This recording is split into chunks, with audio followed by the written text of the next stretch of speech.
Rajshahi new মার্কেটে যেতে লেগেই চোখে পড়ল রাস্তার পাশে গল্পকথার সামনে ছোট্ট একটা ফুডকার্ট, যেখানে পাওয়া যাচ্ছিল মাশরুমের চপ। তো যেহেতু আমি কোনোদিনও মাশরুমের চপ খাইনি, অনেক দিন থেকে ইচ্ছে ছিল মাশরুমের চপ ট্রাই করার।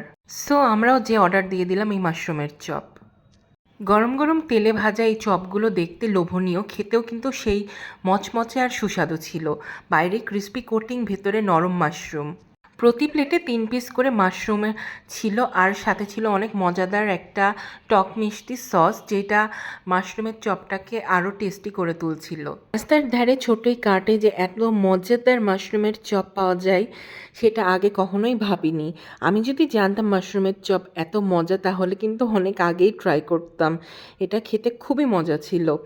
সো যারা নতুন কিছু খেতে চান বা সন্ধ্যার আড্ডায় হালকা স্ন্যাক্স খুঁজছেন, তাদের জন্য মাশরুমের চপ হতে পারে পারফেক্ট চয়েস। মাশরুমের চপগুলো খাওয়ার পরে মনে হচ্ছিল আরও নিলে কিন্তু ভুল হতো না। আর এই মাশরুমের চপের কার্টটার অ্যাড্রেস তো আপনাদেরকে বলেই দিয়েছি।